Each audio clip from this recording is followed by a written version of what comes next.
তো আজকে আমরা এলিমেন্টরের আরো কিছু কাজ দেখব, যে call to action button, media carousel, testimonial carousel, হ্যাঁ, রিভিউসল, কাউন্টডাউন, শেয়ার বাটন, হ্যাঁ, ফেসবুক পেজ, স্টার রেটিং, এগুলো নিয়ে আমরা একটু আজকে দেখব। হ্যাঁ, ওকে।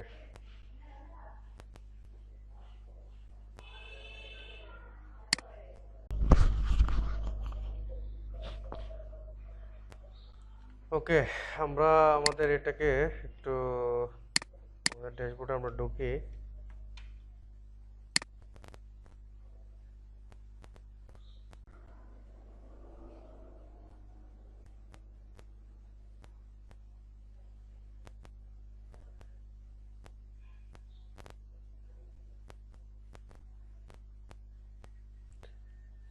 ওকে, আমার এই পেজটা একটু ভারী হয়ে গেছে, এগুলো আগেরগুলো ডিলিট করে দিই। হ্যাঁ, যাদের এরকম পেজে কাজ করে থাকবো না, সব পেজ দেখো ভারী হয়ে যাবে একটু। হ্যাঁ, যেহেতু আমরা প্র্যাকটিস সেশনে আছি, এই জন্য একটু কেটে কেটে আমি একটু এগুলোকে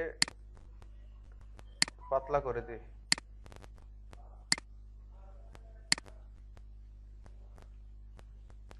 ওকে, এখন আমাদের কাজ করতে গেলে আমাদেরটা এমন দেখাচ্ছে, তো এখানে ফুটার আছে, এখানে হেডার আছে, এগুলা আমরা কাজ করতে গেলে এগুলোকে আমরা ক্যানভাস করে দিতে পারি কিন্তু। হ্যাঁ, পেজ লেআউট, এখান থেকে ক্যানভাস অ্যাপ্লাই করে দিব। ক্যানভাস করতে উপর কোনো লেখা টেখা থাকবে না। হ্যাঁ, তাহলে কাজ করতে সহজ আর কি। ঠিক আছে, একটা নিট এন্ড ক্লিন একটা ড্যাশবোর্ড পাওয়া যায়। হ্যাঁ, ওকে।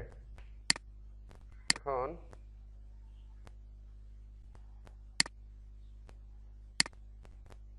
আমরা গত ক্লাসে আমরা ফ্লিপ বক্স পর্যন্ত আলোচনা করছিলাম, তাই না? তো এই ক্লাসে আমরা কল টু অ্যাকশন বাটনের কাজটা দেখব। Call to action, call to action মানে কি? মানে আমার এখানে একটা ছবি থাকবে, ছবির উপরে আমি কোনো ভিজিটরকে ফোর্স করব যে হ্যাঁ, আমার এখানে ক্লিক করে তুমি আমার এরকম একটা ওয়েবসাইটে যাও, বা আমার পোর্টফোলিও দেখো, বা এরকম কিছু আর কি। হ্যাঁ, তো এটা এখানে আসার পরেই দেখো যে আমার ছবি দেওয়ার অপশন চলে আসছে। আমি এখানে একটা ছবি দিয়ে আগে একটা ছবি দিলাম, ছবি দিয়ে দিলাম এখানে। এই যে দেখো, এখানে কিন্তু এটা কিন্তু অন্য পিকচারের মতো না। আমি যখন মাউসটা হভার করি তাহলে কিন্তু পিকচারটা কিন্তু একটু নাড়াচাড়া করতেছে কি না? হ্যাঁ, এই যে দেখো, আমি যখন মাউসটা নেই, এই যে পিকচারটা একটু জুম ইন জুম আউট হয়। হ্যাঁ, তো এটাকে আমি এখান থেকে ডিজাইন, এই কন্টেন্ট থেকে এটাকে ক্লাসিক করতে পারি, কভার হলে ফুল ফুল ইয়াটা নিয়ে ছবিটা চলে আসবে। আর যখন আমি এটাকে ক্লাসিক করব, তখন নিচে লেখাটা থাকবে, উপরে ছবিটা থাকবে। তো কল টু অ্যাকশন মোটামুটি কভারটাই আমাদের দেখতে ভালো লাগে। হ্যাঁ, এখন এটাকে যদি আমি ডিজাইন করি, এটাতে যদি আমি ডিজাইন করি কিভাবে করতে হবে, তো এখানে কন্টেন্ট থেকে আমার এই কন্টেন্টটা আমরা চেঞ্জ করতে পারবো। কিন্তু এখানে প্রথম দেওয়া আছে কি, এটা this is the hiding.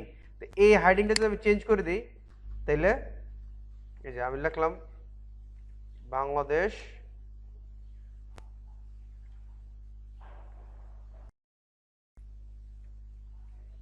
Under 19 football team, এটা লিখে দিলাম। ওকে, এটা লিখে দিলাম। তারপরে আমার নিচে কিন্তু ডিসক্রিপশন, এই যে এই ডিসক্রিপশনটা যে আসতেছে, এই ডিসক্রিপশনটা কিন্তু আমি এখান থেকে চেঞ্জ করা যাবে। এই যে আমি এটাকে কেটে দিলাম, বা আমার যদি রাখার প্রয়োজনে রাখবো, না রাখার প্রয়োজন হলে আমি রাখবো না। আমি কিন্তু এখানে এই লেখাগুলো যদি একেবারে নাও করে দেই, এই যে, তাও কিন্তু চলবে। এই ক্লিক হেয়ারটা যদি আমি এখান থেকে তুলে দিই, তারপরে একেবারে কিন্তু এই যে দেখো, ক্লিক হেয়ারটা তুলে দেওয়ার সাথে সাথে কিন্তু সে কিন্তু চলে গেছে, কারণ এখানে কোনো কন্টেন্ট নাই। এই জন্য কল টু অ্যাকশন বাটন কাজ করতেছে না। আমি যদি এখানে আবার ক্লিক হেয়ারটাকে বসিয়ে দিই, এই যে আবার কাজ করবে। ঠিক আছে, তার মানে এখানে আমাদের মেন ইম্পর্টেন্ট জিনিস হচ্ছে ক্লিক হেয়ার। মানে কল টু অ্যাকশনের বাটনের কাজ হলো যে একটা মানুষকে, একটা ভিজিটরকে আমি আমার ওয়েবসাইট থেকে মানে তাকে মুভ করে অন্য কোনো জায়গাতে নিয়ে যাওয়া। হ্যাঁ, এটাই মেন কাজটা। এখন এখানে আছে, এটা লিখে লিখে রাখি, লিখে দিলাম দে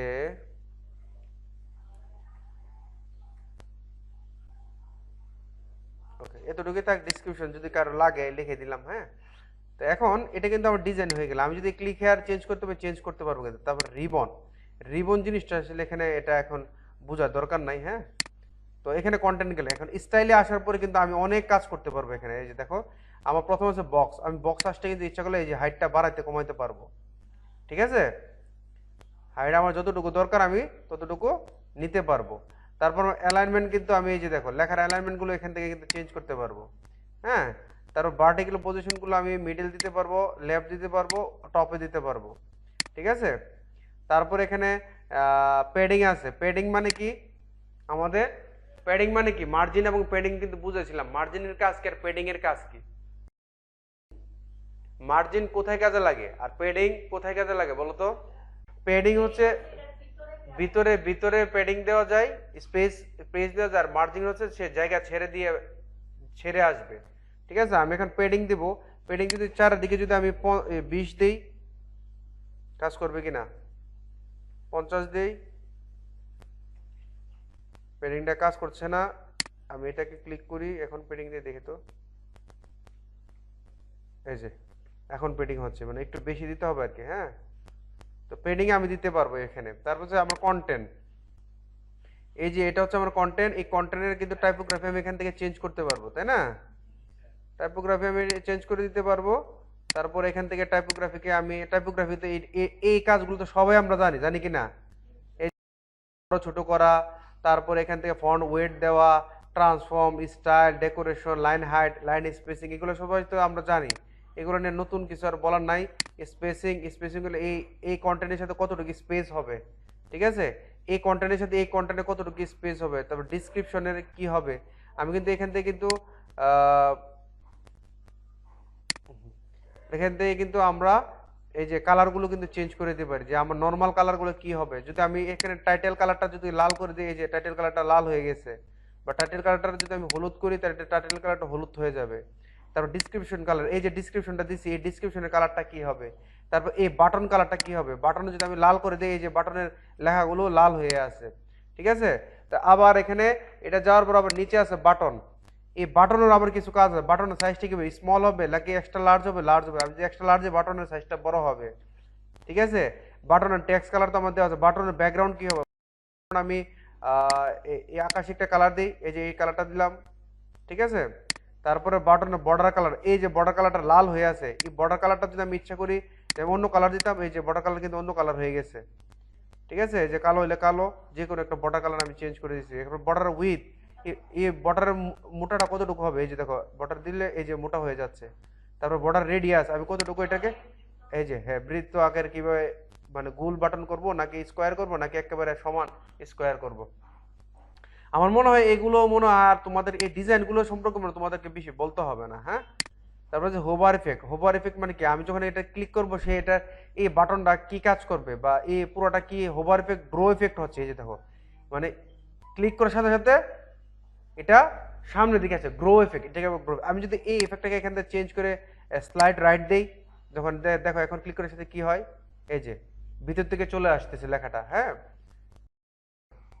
লেখাটা কি আসতেছে, লেফট সাইড থেকে রাইট সাইড থেকে এটা চলে আসতেছে। আমি যদি এটাকে স্লাইড ইন লেফট দেই, লেফট থেকে চলে আসবে। এটা হচ্ছে অ্যানিমেশন। হ্যাঁ, এখানে অ্যানিমেশন স্পিডটাও আমরা নির্ধারিত করে দিতে পারবো। 1000 এখানে মিলি সেকেন্ড মানে 1000 সেকেন্ডে ধরতে গেলে। হ্যাঁ, 1 সেকেন্ড। হ্যাঁ, এখানে যদি আমি 2 দেই, তাহলে এটা এটা যদি 5 দেই আমি, কি হয় দেখি, এই যে ধরে রাখছি, 5 সেকেন্ড পর আস্তে আস্তে এটা চলে আসবে। ঠিক আছে, অনেক সময় দেখা যায় না, আর এটা বেশি স্পিডে আসতেছে, বেশি স্পিডে আসলে তো মানুষ বুঝবে না, এটাকে স্লো করার প্রয়োজন পড়বে। এখানে যেহেতু আমাদের 1000 ছিল, এখানে আমি 5000 করে দিচ্ছি, একটু বাড়াই দিচ্ছি। বাড়াই দেওয়ার মানে এটা স্লোলি আসবে। তারপর হোভার ইফেক্ট ব্যাকগ্রাউন্ডে, এই ব্যাকগ্রাউন্ড যে ছবিটা দেওয়া আছে, এই ছবিটা জুম ইন দেওয়া আছে। আমি যদি এটাকে মুভ লেফট দেই, এই যে মুভ লেফট হচ্ছে। আমি যদি এটাকে মুভ রাইট দেই, এই যে দেখো মুভ রাইট হবে। এই যে আমি যদি এটাকে মুভ আপ দেই, এই দেখো উপর দিকে যাচ্ছে। এটা হোভার ইফেক্ট। হ্যাঁ, তো এইগুলো তো এই যে এখন অনেক সময় আমরা এরকম একটা ছবি দিতে, ছবির কারণে আমার লেখাগুলো বোঝা যাইতেছে না।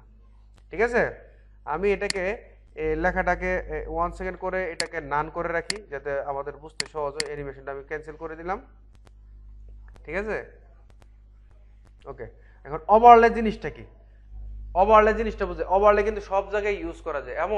এখন আমার একটা পিকচার ভালো লাগছে, আমি ব্যাকগ্রাউন্ডে এই পিকচারটা রাখবো, কোনো কালার না, পিকচারটা রাখবো। এখন পিকচারটার উপরে লেখাগুলো দিলে কিন্তু লেখাগুলো কিন্তু বোঝা যাইতেছে না, লেখাগুলো কিন্তু একটু কম পাওয়ার হচ্ছে। এটার জন্য আমার ওভারলে ইউজ করতে হয়, ওভারলে কালার। আমি ওভারলে কালারটাকে এখানে ব্ল্যাক করে দিই। হ্যাঁ, এই যে দেখো ওভারলে কালারটা এখানে ব্ল্যাক রাখলাম। ব্ল্যাক রাখার পরে এখন আমার তো ছবিটাও দরকার, ছবিটার নিচে একটু বেশি থাকবে, দেখতে ভালো লাগবে। তাহলে এই যে এখানে দেখো, এখানে একটা বার আছে, এটাকে বলে ট্রান্সপারেন্সি বার, ঠিক আছে? এই ট্রান্সপারেন্সি বারের মধ্যে এখানে একেবারে কালারটা কালো দেওয়া আছে, এই জন্য এটা কালো হয়ে আছে। আমি যদি একটু কমাই দিই, ছবিটা কিন্তু এই যে এখন হালকা ছবিটা দেখা যাচ্ছে, আর এখন পুরো লেখাটাও কিন্তু বোঝা যাচ্ছে। এখন এই কালারটাকে যদি আমি কালো না করে অন্য কালার দিই, এই যে লাল কালার দিলাম, এই যে দেখো লাল কিন্তু একটা শেড পড়ছে। এখন এখন শেডটা কি পড়ছে? লাল শেড পড়ছে। আমি কিন্তু এখান থেকে কিন্তু এই যে চুজ করে কিন্তু আমি নীল কালার দিতে পারবো, কোনো সমস্যা নেই, ঠিক আছে? দিয়ে দিলাম। এটাকে আর একটু মাইনাস করে দিই যাতে দেখতে ভালো লাগে, এই যে করে দিলাম।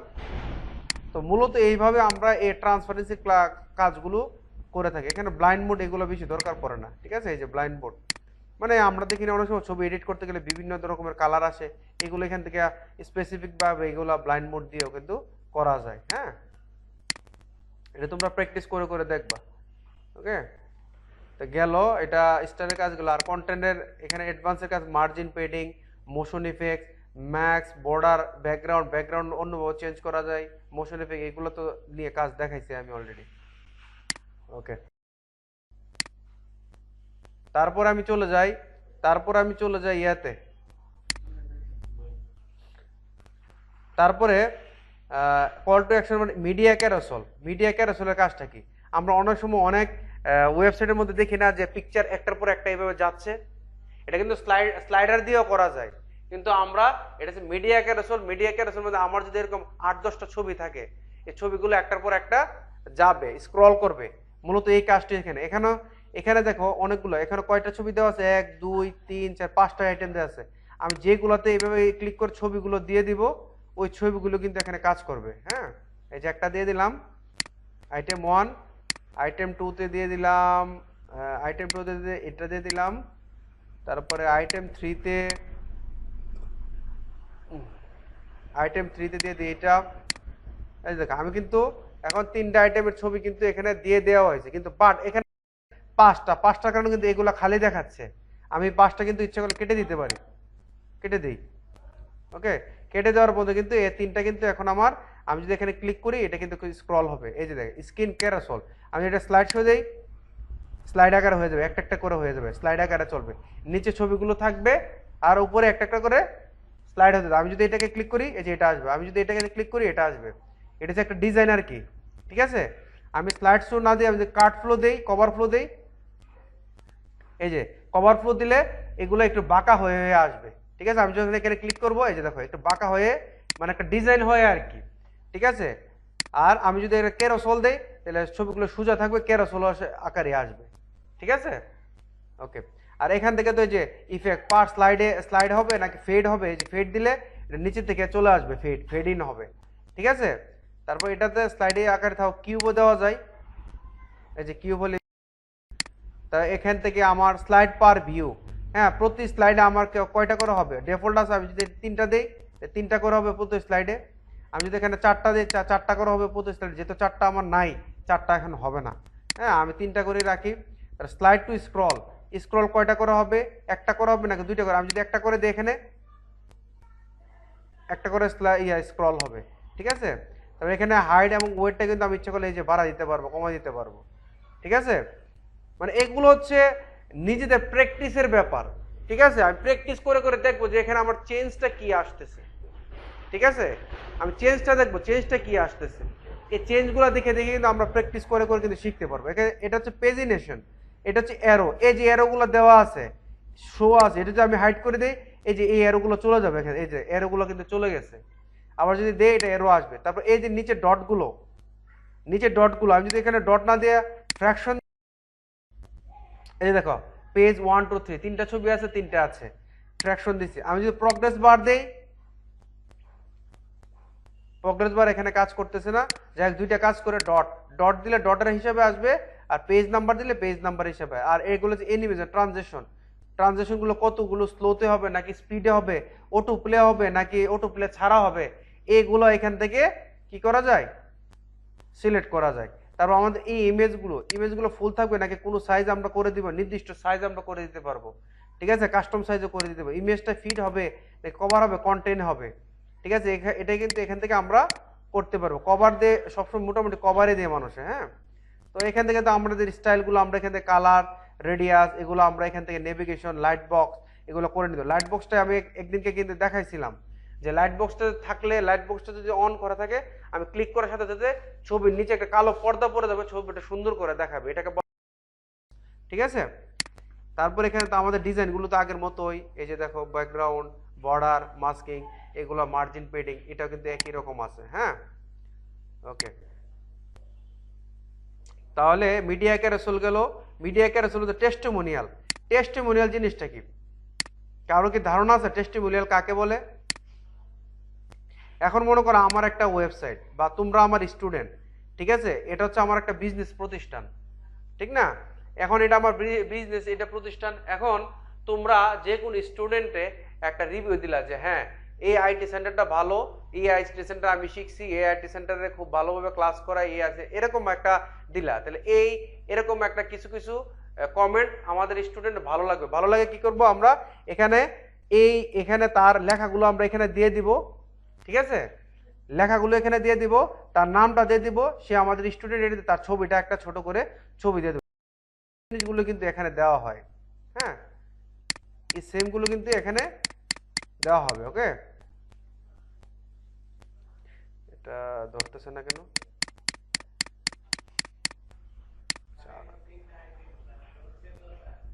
রাখো দেখি।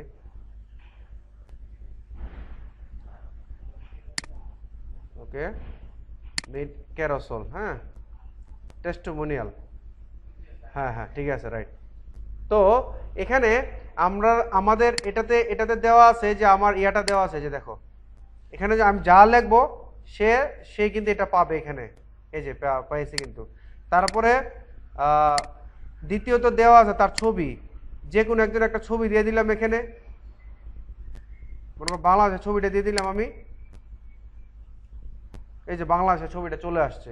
তারপরে তার নাম এখানে দেওয়া আছে, যে নাম এবং তার ডেজিগনেশন, সে কি নাম দিয়ে দিলাম, তহিদুল দিয়ে দিলাম, সে কি আমাদের স্টুডেন্ট, লিখে দিলাম স্টুডেন্ট।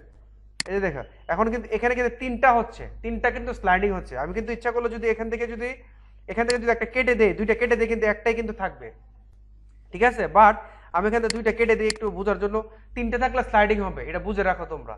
বাট যখন আমি এখানে সিঙ্গেল একটা রাখছি, এখানে কিন্তু সিঙ্গেলে কিন্তু এই স্টুডেন্টের রিভিউটা এখানে মানে টেস্টিমোনিয়ালটা আছে।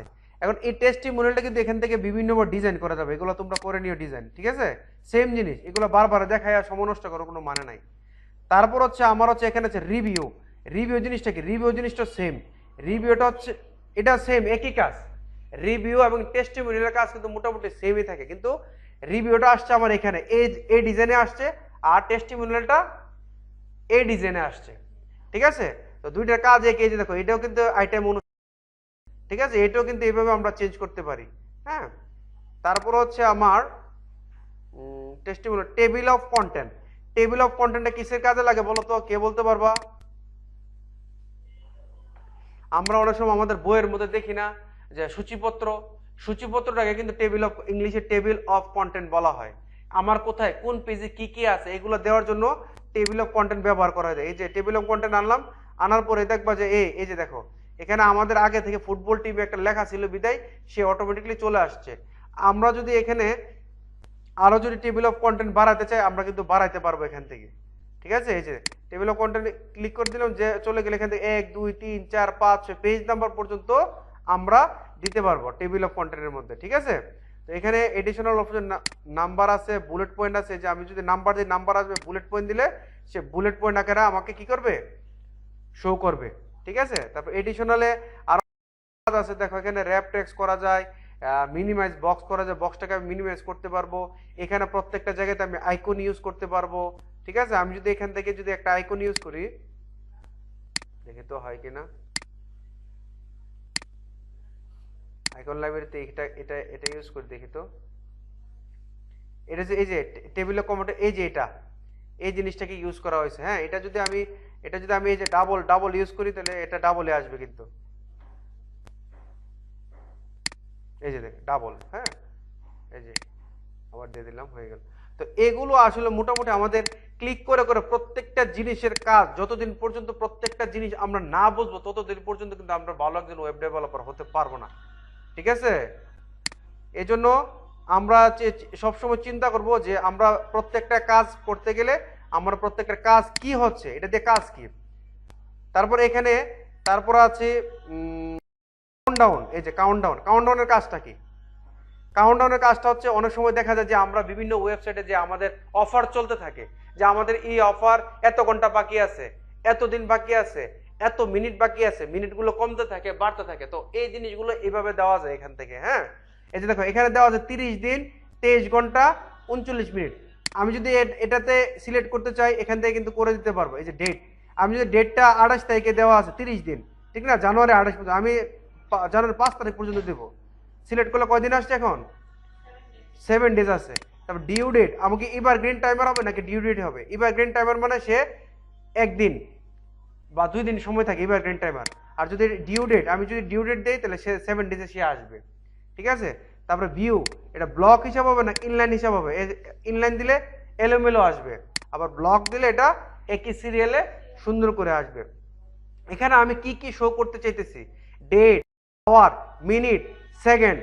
এটা আমি যদি চিন্তা করি সেকেন্ডটাকে আমি ব্লক করে দিব, সেকেন্ডটা চলে যাবে, শুধু ডে, আওয়ার আর মিনিটটা থাকবে। ঠিক আছে, তো এইগুলো আসলে মূলত কাজ। হ্যাঁ, তারপরে এখান থেকে যদি আমরা স্টাইলে যাই, স্টাইল থেকে কিন্তু এই যে পিছনের জায়গাটা কিন্তু আছে এই কালার দেওয়া। আমি পিছনের জায়গাটা যদি আমি ব্লু করে দেই, এই যে ব্লু হয়ে গেল, আমার কালারগুলো সুন্দর হলো। বর্ডার যদি আমি দিতে চাই, বর্ডার দিয়ে দিলাম চারিদিকে। বর্ডারের কালারটা কি হবে? বর্ডার কালারটা লাল করে দিলাম। ঠিক আছে, তারপর বর্ডার উইথ কত হবে? 10 পিক্সেল করে দিলাম। এই যে 10 পিক্সেল করে দিলাম। বর্ডার রেডিয়াস 10 পিক্সেল করে দিলাম। এই যে মানে যার যার ডিজাইন অনুযায়ী সে কিন্তু সুন্দর করতে পারবে এগুলো। ঠিক আছে, ওকে। তো এইভাবে মূলত আমরা এটা কাউন্টডাউনটা এভাবেই কাজ করে থাকি। ঠিক আছে, তো আমরা এই ক্লাসে আজকে কয়টা পার্ট দেখলাম? Call to action, media carousel, testimonial, review, table, countdown. ঠিক আছে, তো ইনশাআল্লাহ নেক্সট ক্লাসে আমরা বাকিগুলো এতটুকু পর্যন্ত শেষ করে ফেলবো। ঠিক আছে, ওকে, আজকের ক্লাসে এ পর্যন্তই।